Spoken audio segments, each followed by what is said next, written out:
Bonjour, je suis Frédéric Velard, je suis ingénieur de recherche au sein de l'UR BIOS de l'Université de Reims-Champagne-Ardenne. Je travaille avec une équipe multidisciplinaire et plus spécifiquement sur la pathologie osseuse liée à la mucoviscidose et la dysplasie fibreuse des os. Au quotidien, j'anime donc un groupe d'une dizaine de personnes autour de ces thématiques.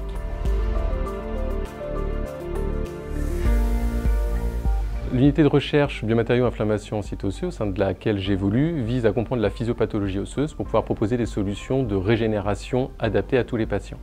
À ce titre, j'anime l'axe qui mène les études sur la physiopathologie osseuse plus spécifiquement et j'agis en très étroite interface avec les axes dédiés à la compréhension des phénomènes infectieux en site osseux, mais également dans le cadre de la mise au point de biomatériaux et de matrices pour la régénération tissulaire osseuse. Mon activité principale est centrée autour des pathologies génétiques rares à retentissement osseux, avec en tête de liste la mucoviscidose et la pathologie osseuse qui est associée, mais également une dysplasie fibreuse des os. Je m'intéresse aussi aux cancers primitifs osseux, ostéosarcome et chondrosarcome notamment, mais également à toute pathologie érosive osseuse telles qu'elles peuvent survenir notamment dans le cadre des infections ostéo-articulaires et sur prothèse. L'objectif de notre projet est de mieux comprendre les dysfonctions cellulaires et les facteurs sous-jacents afin de mieux appréhender les contextes physiopathologiques et pouvoir proposer des approches thérapeutiques qui soient dédiées, ciblées et les plus efficaces possibles. La problématique majeure que l'on adresse au sein du laboratoire concerne la mucoviscidose, certainement la plus connue des maladies rares.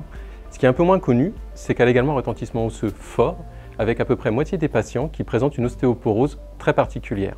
Nos travaux ont donc visé ces dernières années à mettre en évidence que CFTR, le gène qui est muté dans la mucoviscidose, pouvait directement impacter le statut osseux.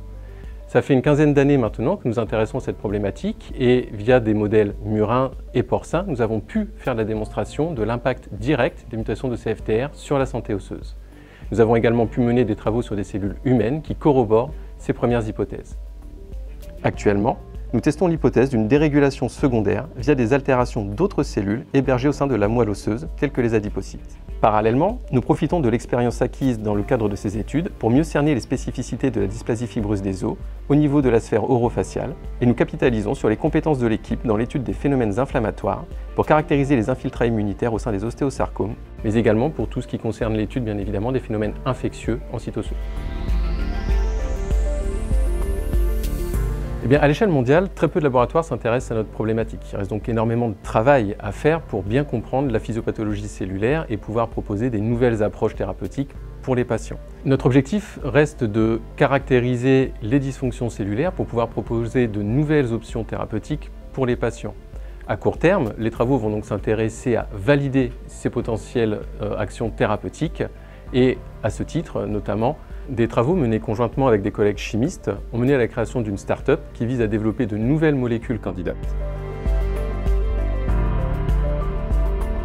Il ne peut pas y avoir d'avancée thérapeutique sans compréhension des mécanismes fins à l'échelle cellulaire. Très concrètement, notre idée est qu'il faut pour chaque patient une approche adaptée.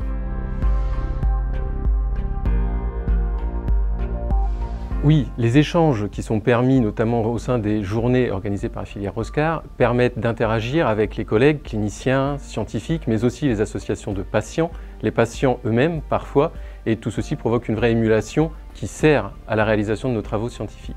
De plus, la filière Oscar permet des fonds d'amorçage pour tester de nouvelles hypothèses scientifiques.